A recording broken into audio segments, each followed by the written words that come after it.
এই মুহূর্তে big breaking update, 26,000 চাকরি বাতিল মামলা, এসএসসি রিক্রুটমেন্ট স্ক্যাম 2016। এই জাস্ট কিছুক্ষণ আগে সাদা খাতা জমা ও ওএমআর মিসম্যাচের শুনানি শেষ হলো। আজ কোড নাম্বার 15 থেকে মামলাটির হেয়ারিং প্রক্রিয়া সম্পন্ন হয়। তো সুপ্রিম কোর্টের honourable justice Sanjay Kumar sir ও অনারেবল জাস্টিস কেভি বিশ্বনাথন স্যারের এজলাসে এই মামলাটির শুনানি প্রক্রিয়া শেষ হয়।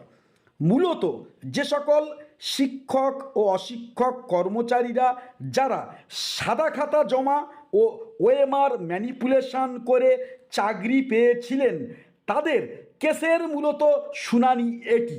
তো এই সকল টেন্টেড কর্মচারীরা অলরেডি সুপ্রিম কোর্টের রায়ে চাকরি হারান, বেতনও বন্ধ হয়ে যায় এবং সুপ্রিম কোর্টের তরফ থেকে বলা হয় যে সুদসহ বেতনের যে প্রাপ্ত টাকা সেটা কিন্তু ফেরত দিতে হবে।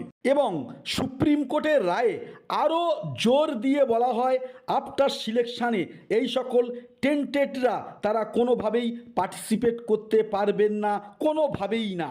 তো সাদা খাতা জমা দেওয়া ক্যান্ডিডেটরা যাতে আফটার সিলেকশানে বা পরীক্ষাতে পার্টিসিপেট করতে পারে, তার জন্য এই যে সাদা খাতা জমা দেওয়া টেন্টেড ক্যান্ডিডেটরা তারা কিন্তু সুপ্রিম কোর্টে এমএ ফাইল করেছেন, মূলত সুপ্রিম কোর্টকে এই নিয়ে পুনর্বিবেচনার উদ্দেশ্যে।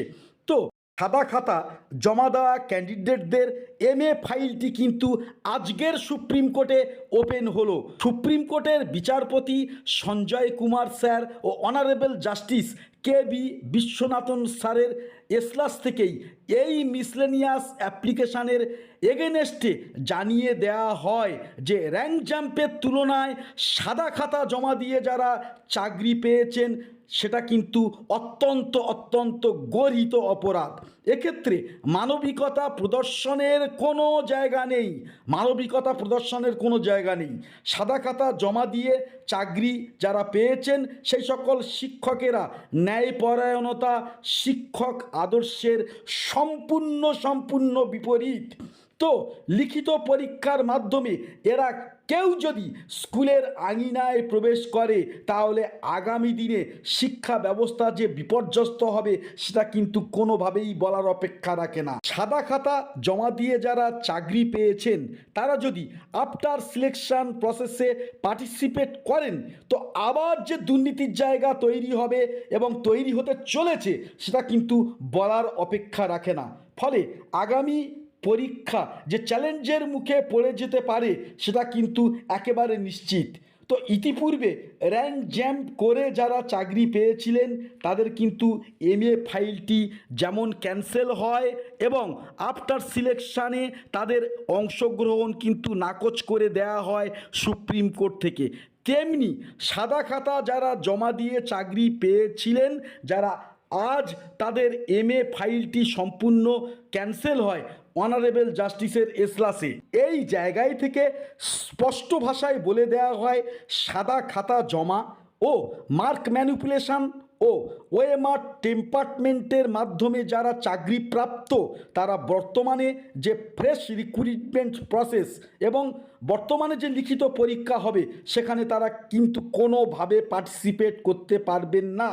তো এই নিয়ে সুপ্রিম কোর্টে অযোগ্যদের 2টি এমএ ফাইল কিন্তু ক্যান্সেল হলো।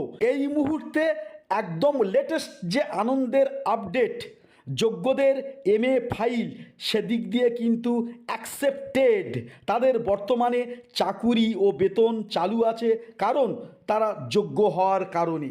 তো এরপর যোগ্য শিক্ষকেরা যে রিভিউ পিটিশন করেছেন এবং সরকার পক্ষ থেকে যোগ্যদের সপক্ষে কি রিভিউ পিটিশন দাখিল হয়েছে সেটা কিন্তু দেখা সময়ের অপেক্ষা।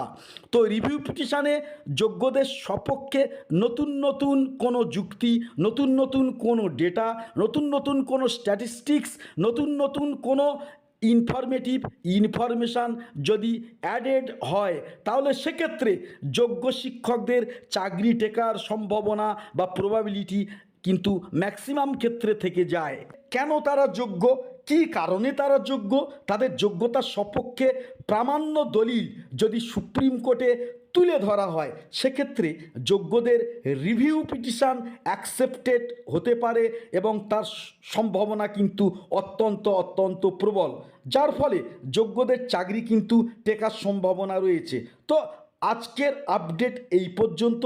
পরবর্তী আপডেটের জন্য আমাদের চ্যানেলে নতুন হলে অবশ্যই করে আমাদের চ্যানেলটি সাবস্ক্রাইব করে রাখবেন।